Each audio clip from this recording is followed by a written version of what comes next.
आपको बता दूं, मेरे अंदर सूर्य भगवान की मूर्ति थी जिसके सर पर एक बहुत बड़ा हीरा लगा हुआ था। मुझे इस तरह बनाया गया था कि सूर्य की सबसे पहली किरण भगवान सूर्य के उस हीरे पर पड़ती थी और वहां से पूरे मंदिर में बिखरती थी, जिससे पूरा मंदिर सुनहरी रोशनी से जगमगा उठता था। अब आप मेरे यहाँ कंपास रख देंगे तो आपको थोड़ी सी भी त्रुटि दिखाई नहीं देगी। आज के जमाने में आधुनिक कंपास है, लेकिन उस जमाने में ऐसा क्या उपकरण था जो इतनी सटीक जानकारी देता था। मेरे यहाँ बने पानी के कुंड को देखकर आपको लगेगा कि हजारों साल पहले भी लोग पानी की महत्वता को समझते थे। मेरे यहाँ बने कुंड को देखकर आपको लगेगा कि इसमें इस बात का पूरा ध्यान रखा गया कि इसमें लोग भी यहाँ पे फील करके पढ़ सकते हैं। दोस्तों, जैसे कि आप देख पा रहे हो, ये जो है ये सूर्य कुंड है। तो ये 3 भागों में से एक भाग है जो कि सूर्य मंदिर का स्पेशलिटी बताता है। आधार पर यह ज्ञात है कि मेरे कोने के मंदिर के साथ कुंड 11वीं शताब्दी की शुरुआत में बनाया गया था। कई लोग इस शिलालेख को निर्माण के बजाय गजनी द्वारा मेरे विनाश की तारीख मानते हैं। इसके तुरंत बाद भीम सत्ता में लौटाए थे, इसलिए मेरा मुख्य भाग, लघु भाग और कुंड मुख्य मंदिर 1026 के तुरंत बाद बनाए गए थे। 12वीं शताब्दी की तीसरी तिमाही में मेरे बरामदे और मेरे द्वार और कर्ण के शासनकाल के दौरान कक्ष के द्वार के साथ नृत्य कक्ष को बहुत बाद में जोड़ा गया था। स्थान को बाद में स्थानीय रूप से सीता निचोरी और रामकुंड के नाम से जाना जाने लगा। अब यहाँ कोई पूजा नहीं की जाती। अब मैं राष्ट्रीय महत्व का स्मारक हूँ और भारतीय पुरातत्व सर्वेक्षण की देखरेख में हूँ। विदेशी आक्रांताओं के आक्रमण की बात करूं तो मुझे सबसे अधिक नुकसान अलाउद्दीन खिलजी ने पहुंचाया, जिसने मुझे मेरे श्रद्धालुओं से दूर कर दिया। खिलजी के मामले के बाद से मेरे यहाँ पूजा अर्चना बंद कर दी गई। आज मैं सिर्फ एक पर्यटक स्थल बन के रह गया हूँ। यह बात मुझे हर दिन खाए जा रही है। मेरे परिसर के मुख्य 3 भाग हैं: गूढ़ मंडप जो कि मुख्य मंदिर है, सभा मंडप तथा कुंड। मेरे मंडपों के बाहरी भाग तथा स्तंभों पर अत्यंत सूक्ष्म नक्काशी की गई है।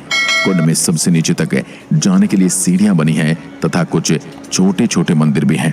मेरे निर्माण में पत्थरों को जोड़ने के लिए कहीं भी चूने का प्रयोग नहीं किया गया है। मैं ईरानी शैली में बना एक बहुत ही भव्य मंदिर हूँ। मंदिर के सभा मंडप में कुल 52 स्तंभ हैं। इन स्तंभों पर विभिन्न देवी देवताओं के चित्रों के अलावा रामायण और महाभारत के प्रसंगों को बेहतरीन कारीगरी के साथ दिखाया गया है। इन स्तंभों को नीचे की ओर देखने पर वह अष्टकोणाकार और ऊपर की ओर देखने से वह गोल नजर आते हैं। मंदिर का निर्माण कुछ इस प्रकार किया गया था कि गर्भगृह में अंदर की लंबाई 51 फीट 9 इंच और चौड़ाई 25 फीट 8 इंच है। सूर्योदय होने पर सूर्य की पहली किरण मेरे गर्भगृह में प्रवेश करती है और इसे उजला करती है। सभा मंडप के आगे एक विशाल कुंड है जो सूर्य कुंड या राम कुंड के नाम से प्रसिद्ध है। सभा मंडप गूढ़ मंडप के साथ जुड़ा हुआ नहीं है, बल्कि एक अलग संरचना के रूप में इसे थोड़ा दूर रखा गया है। दोनों एक पक्के मंच पर बने हैं। इनकी छतें बहुत पहले ढह गई हैं। अब बस इनके कुछ निचले हिस्से बचे हैं। दोनों छतें 15 फीट 9 इंच व्यास की हैं, लेकिन अलग अलग तरीके से बनाई गई हैं। मंच या प्लिंथ उल्टे कमल के आकार का है।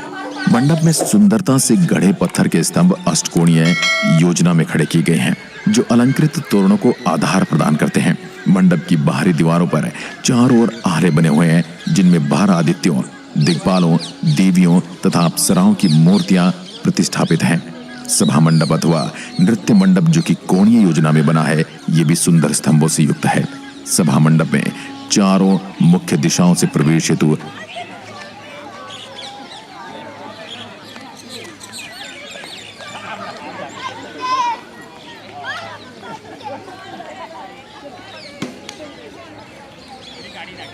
मेरे आसपास बगीचा बना हुआ है और साफ सफाई का पूरा ध्यान रखा गया है। क्योंकि यहाँ पूजा अर्चना आदि नहीं होती, इसलिए श्रद्धालुओं की भीड़ कम होती है। मेरे यहाँ स्वयं भगवान राम पधारे थे, जिसका जिक्र विभिन्न ग्रंथों में मिलता है। विभिन्न धार्मिक ग्रंथों के अनुसार भगवान श्री राम ने लंका के राजा रावण के संहार के बाद अपने गुरु वशिष्ठ को एक ऐसा स्थान बताने के लिए कहा जहाँ पर जाकर वे अपनी आत्मा की शुद्धि कर सकें और ब्रह्म हत्या के पाप से मुक्ति पा सकें। तब गुरु वशिष्ठ ने श्री राम को धर्मारण्य जाने की सलाह दी थी। भगवान राम ने ही धर्मारण्य में आकर एक नगर बसाया जो आज मोढेरा के नाम से जाना जाता है। श्री राम ने यहाँ पर एक यज्ञ भी किया था। वर्तमान में ये वही स्थान है जहाँ पर मैं स्थापित हूँ।